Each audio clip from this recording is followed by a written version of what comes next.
The Signalman by Charles Dickens. "Hello, below there!" When he heard a voice thus calling to him, he was standing at the door of his box, with a flag in his hand, furled round its short pole. One would have thought, considering the nature of the ground, that he could not have doubted from what corner the voice came. But instead of looking up to where I stood on the top of the steep cutting, nearly over his head, he turned himself about and looked down the line. There was something remarkable in his manner of doing so, though I could not have said for my life what. But I know it was remarkable enough to attract my notice, even though his figure was foreshortened and shadowed, down in the deep trench, and mine was high above him, so steeped in the glow of the angry sunset that I had shaded my eyes with my hand before I saw him at all. "Hello, below there!" From looking down the line, he turned himself about again and raised his eyes, saw my figure high above him. "Is there any path by which I can come down and speak to you?" He looked at me without replying, and I looked down at him without pressing him too soon, with a repetition of my idle question. Just then there came a vague vibration in the earth and air, quickly changing into a violent pulsation, and an oncoming rush that caused me to start back, as though it had force to draw me down. When such vapor as rose to my height from this rapid train had passed me, and was skimming away over the landscape, I looked down again, and saw him refurling the flag he had shown while the train went by. I repeated my inquiry. After a pause, during which he seemed to regard me with fixed attention, he motioned with his rolled-up flag towards a point on my level, some 200 or 300 yards distant. I called down to him, "All right," and made for that point. There, by dint of looking closely about me, I found a rough zigzag descending path notched out, which I followed. The cutting was extremely deep and unusually precipitate. It was made through a clammy stone that became oozier and wetter as I went down. For these reasons, I found the way long enough to give me time to recall a singular air of reluctance or compulsion with which he had pointed out the path. When I came down low enough upon the zigzag descent to see him again, I saw that he was standing between the rails on the way by which the train had lately passed, in an attitude as if he were waiting for me to appear. He had his left hand at his chin, and that left elbow rested on his right hand, crossed over his breast. His attitude was one of such expectation and watchfulness that I stopped a moment, wondering at it. I resumed my downward way, and stepping out upon the level of the railroad and drawing nearer to him, saw that he was a dark, shallow man, with a dark beard and rather heavy eyebrows. His post was in as solitary and dismal a place as I ever saw. On either side a dripping wet wall of jagged stone, excluding all view but a strip of sky. The perspective one way, only a crooked prolongation of this great dungeon. The shorter entrance to a black tunnel, in whose massive architecture there was a barbarous, depressing and forbidding air.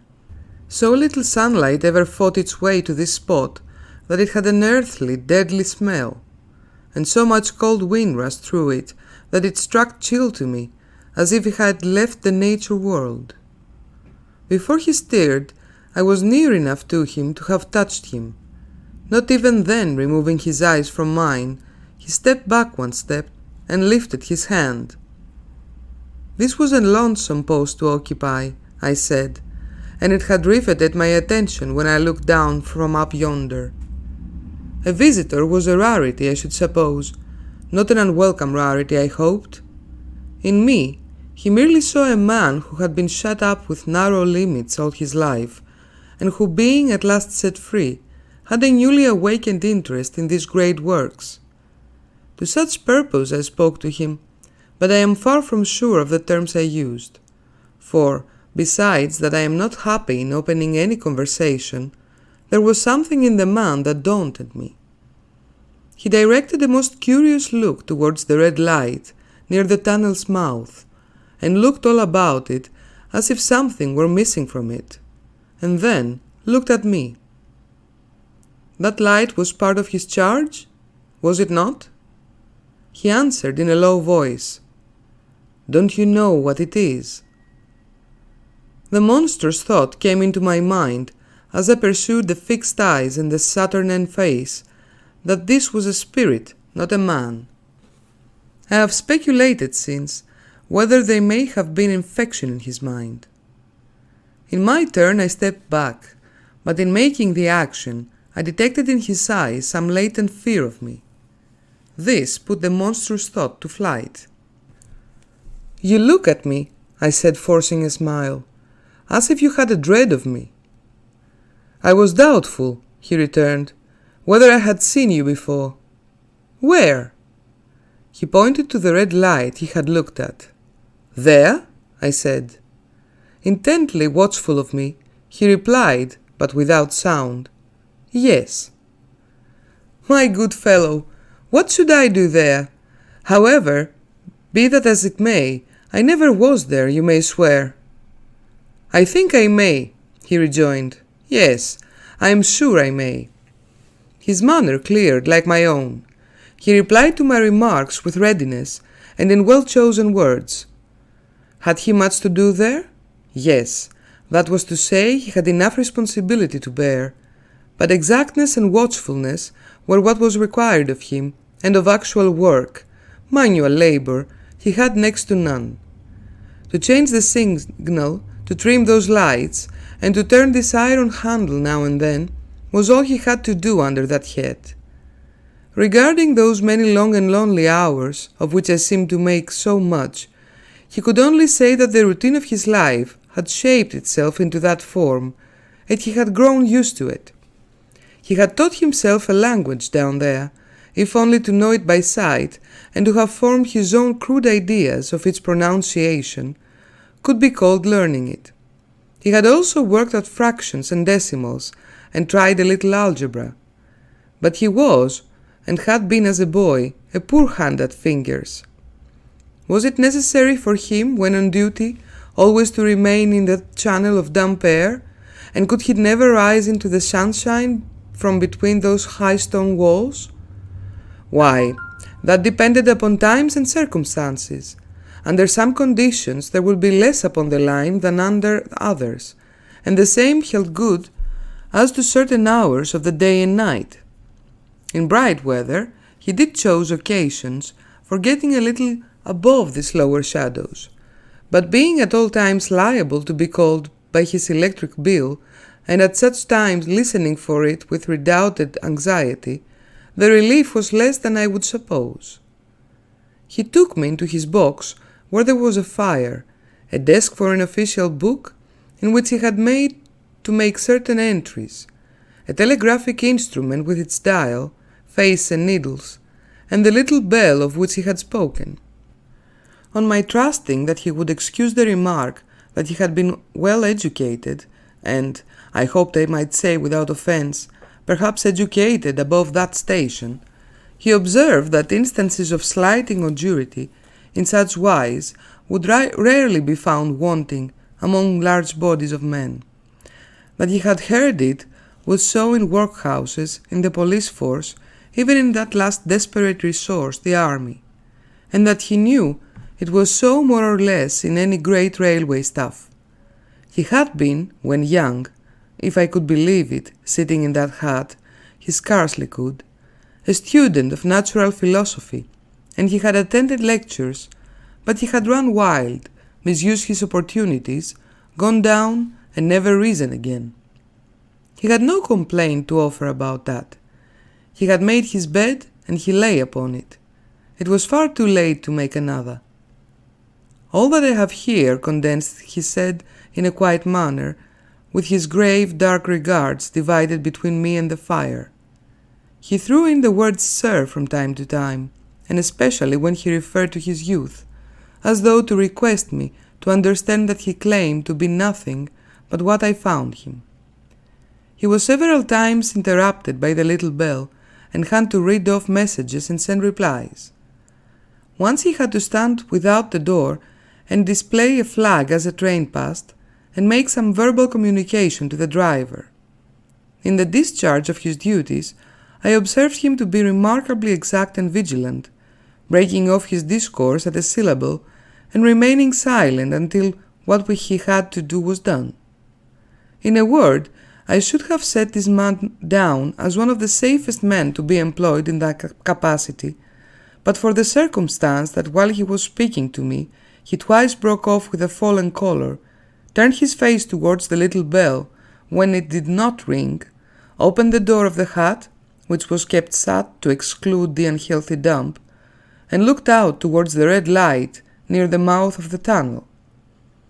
On both those occasions, he came back to the fire with an inexplicable air upon him, which I had remarked without being able to define, when we were so far asunder.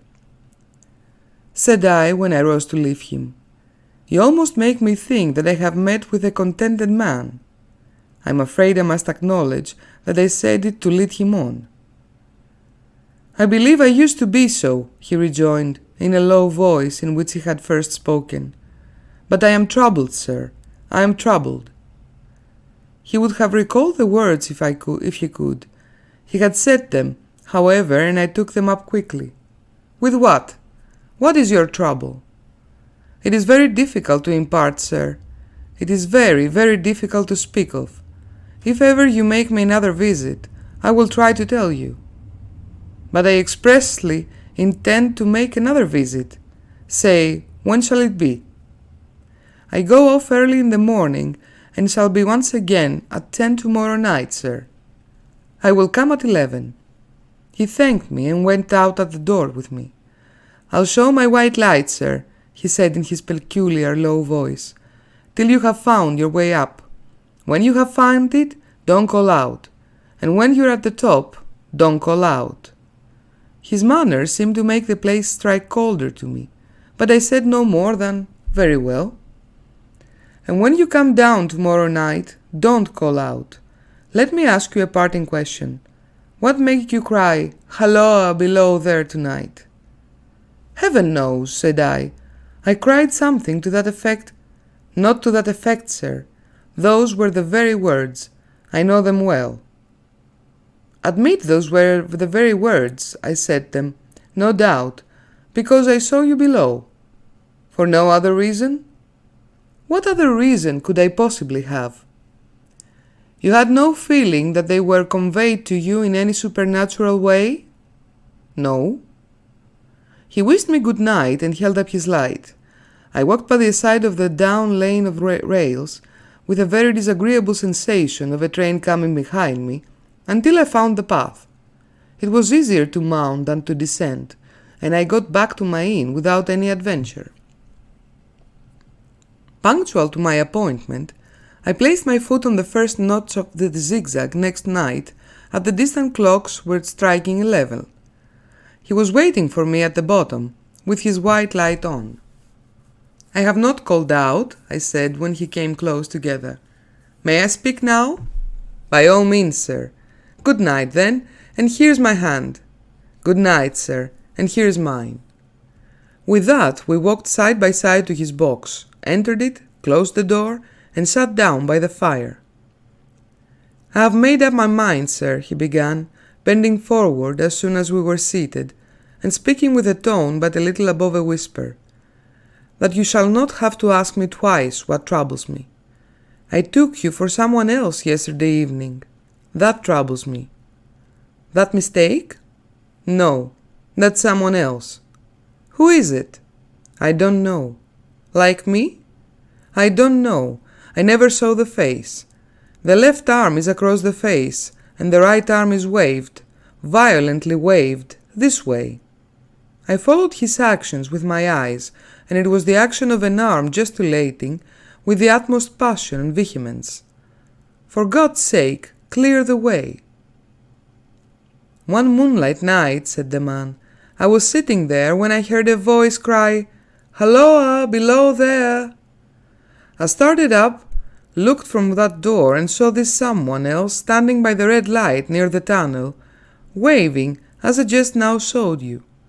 The voice seems hoarse without shouting, and it cried, 'Look out! Look out!' And then again, 'Halloa, below there! Look out!' I caught up my lamp, turned it on red, and ran towards the figure, calling, 'What's wrong? What has happened? Where?' It stood just outside the blackness of the tunnel. I advanced so close upon it that I wondered as it's keeping the sleeve across its eyes. I ran right at it, and had my hand stretched out to pull the sleeve away when it was gone. 'Into the tunnel?' said I. 'No. I ran into the tunnel 500 yards. I stopped and held my lamp above my head, and saw the figures of the measured distance, and saw the wet stains stealing down the walls and trickling through the arch.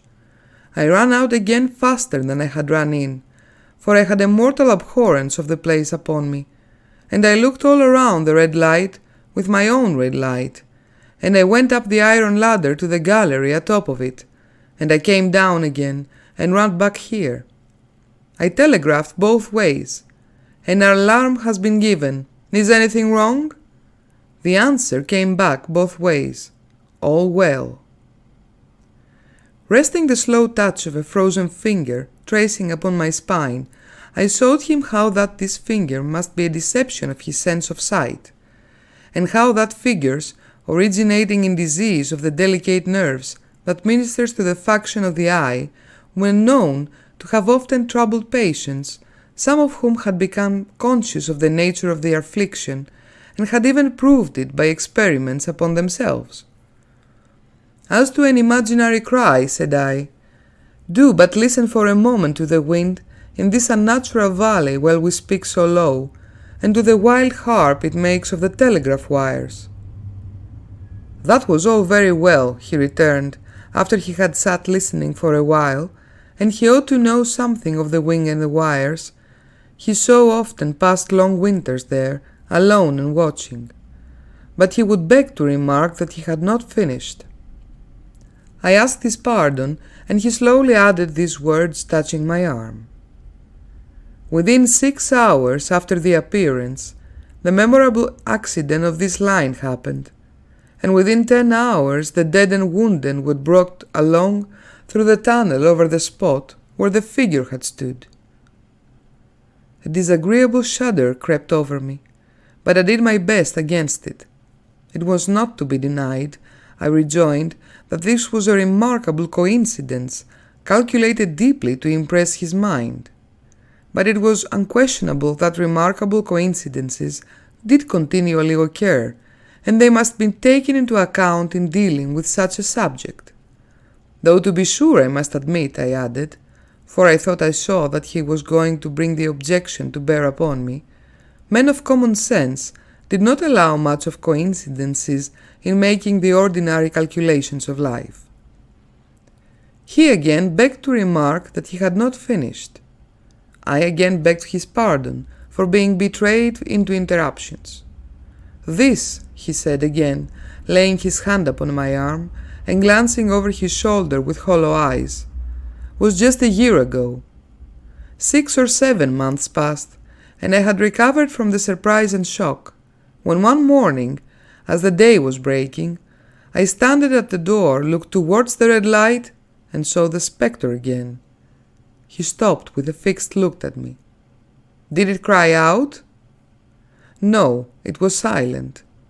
Did it wave its arm? No, it leaned against the shaft of the light with both hands before the face, like this. Once more I followed his action with my eyes. It was an action of mourning. I had seen such an attitude in stone figures on tombs. Did you go up to it? I came in and sat down, partly to collect my thoughts, partly because it had turned me faint. When I went to the door again, daylight was above me, and the ghost was gone. But nothing followed? Nothing came of this? He tapped me on the arm with his forefinger twice or thrice, giving a ghastly nod each time. That very day, as the train came out of the tunnel, I noticed at the carriage window on my side what looked like a confusion of hands and heads, and something waved. I saw it just in time to signal the driver stop. He shut off and put the brake on, but the train drifted past here 150 yards or more. I ran after it, and as I went along, heard terrible screams and cries. A beautiful young lady had died instantaneously in one of the compartments and was brought in here and laid down on this floor between us. Involuntarily I pushed my chair back as I looked from the boards at which he pointed to himself. True, sir, true, precisely as it happened, so I tell it to you. I could think of nothing to say to any purpose, and my mouth was very dry. The wind and the wire supped the story with a long lamenting wail. He resumed, Now, sir, mark this, and judge how my mind is troubled. The spectre came back a week ago. Ever since it has been there now and again, by fits and starts. At the light? At the danger light. What does this seem to do? He repeated, if possible, with increased passion and vehemence, that former gesticulation of, For God's sake, clear the way! Then he went on. I have no peace or rest for it. It calls to me for many minutes together, in an agonized manner. Below there! Look out! Look out! It stands waving to me. It rings my little bell. I caught at that. Did it ring your bell yesterday evening when I was here and you went to the door? Twice. Why, see, said I, how your imagination misleads you. My eyes were on at that bell, and my ears were open to the bell, and if I am a living man, it did not ring at those times. No, nor at any other time, except when it was rung in the natural course of physical things by the station communicating with you. He shook his head. I have never made a mistake as to that yet, sir. I have never confused the spectre's ring with a man's. The ghost's ring is a strange vibration in the bell that derives from nothing else, and I have not asserted that the bell steers to the eye. I don't wonder that you failed to hear it, but I heard it. And did the spectre seem to be there when you looked out? It was there. Both times? He repeated firmly. Both times. Will you come to the door with me and look for it now? He bit his under lip as though he were somewhat unwilling, but arose. I opened the door and stood on the step while he stood in the doorway. There was the danger light. There was the dismal mouth of the tunnel. There was the high wet stone walls of the cutting. There were the stars above him. Do you see it? I asked him, taking peculiar note of his face. His eyes were prominent and strained, but not very much more so, perhaps, than my own had been where I had directed them earnestly towards the same spot. No, he answered, it is not there. Agreed, said I. We went in again, shut the door, and resumed our seats. I was thinking how best to improve this advantage, if it might be called one, when he took up the conversation in such a matter-of-course way, so assuming that there could be no serious question of fact between us, that I felt myself placed in the weakest of positions. By this time you will fully understand, sir, he said, that what troubles me so dreadfully is the question, what does the spectrum mean? I was not sure, I told him, that I fully understand. What is its warning against? He said, ruminating with his eyes on the fire, and only by times turning them on me. What is the danger? Where is the danger?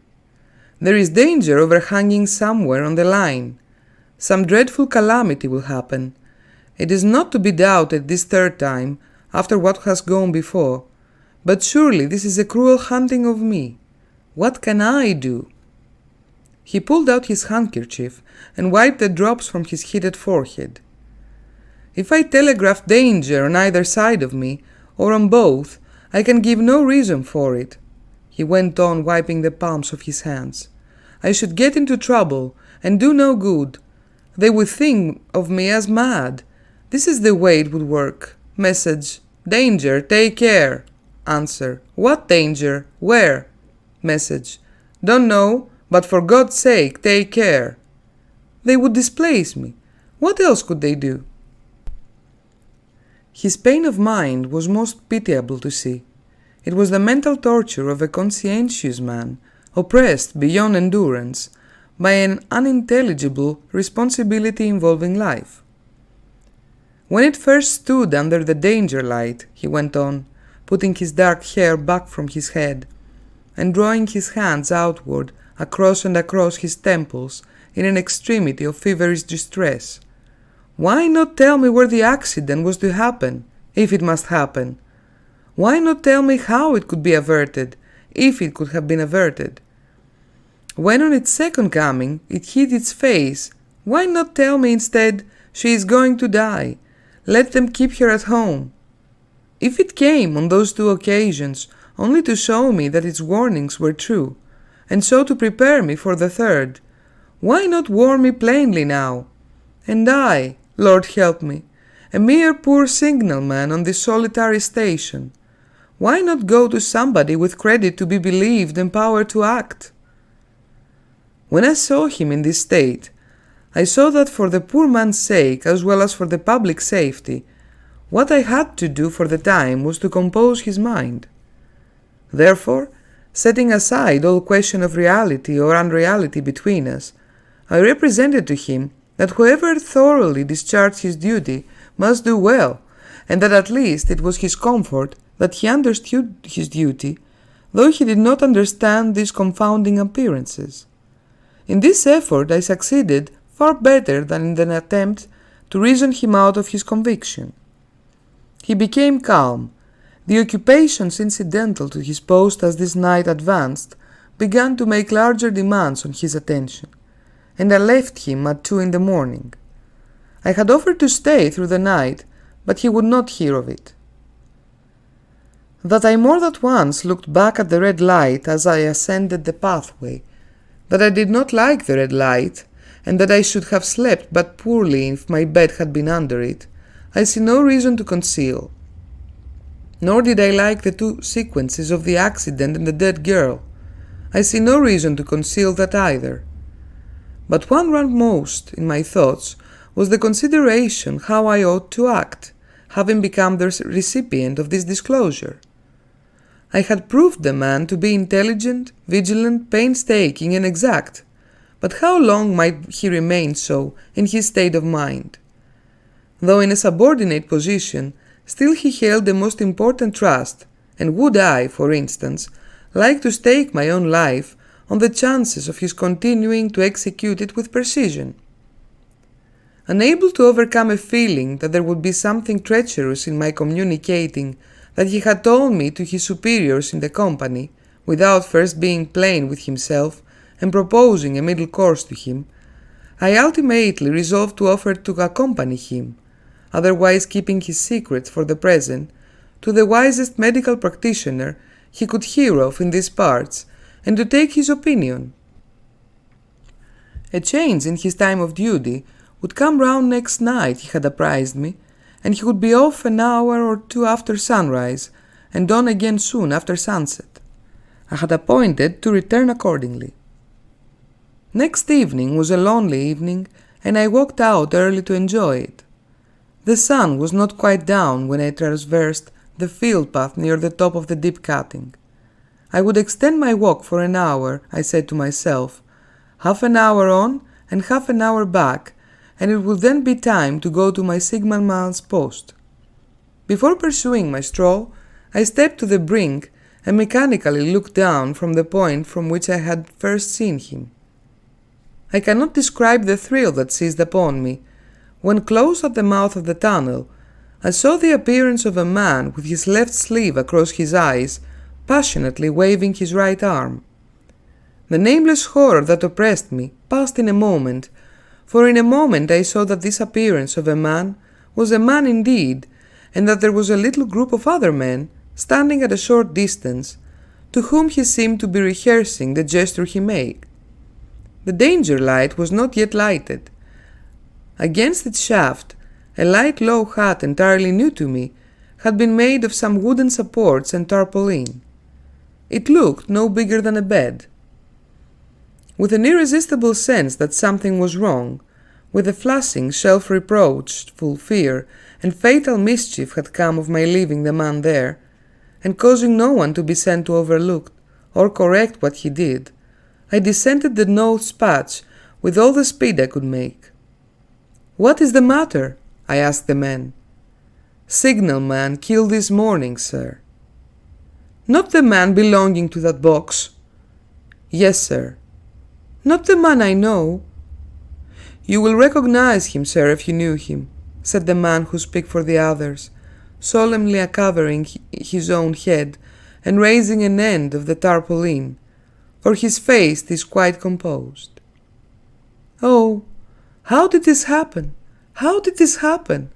I asked, turning from one to another as the hut closed in again. "He was cut down by an engine, sir. No man in England knew his work better, but somehow he was not clear out of the outer trail. It was just a broad day. He had struck the light and had the lamp in his hand. As the engine came out of the tunnel, his back was towards her, and she cut him down. That man drove here, and was showing how it happened. Show the gentleman, Tom." The man, who wore a rough dark dress, stepped back to his former place at the mouth of the tunnel.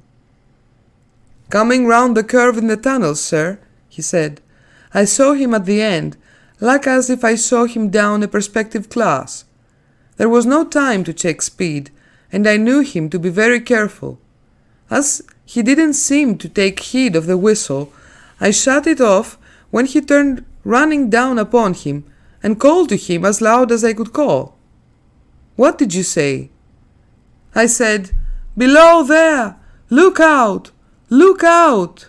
For God's sake, clear the way!'" I started. "Ah, it was a dreadful time, sir. I never left off calling to him. I put this arm before my eyes not to see, and I waved this arm to the last, but it was no use." Without prolonging the narrative to dwell on any one of its curious circumstances more than on any other, I may, in closing it, point out the coincidence that the warning of the engine driver included not only the words which the unfortunate signalman had repeated to me as haunting him, but also the words which myself, not he, had attached, and that only in my own mind, to the gesticulations he had imitated. Detective stories, fantasy, mystery, and ghost stories. Narration by Gkika, for Murder by Craft.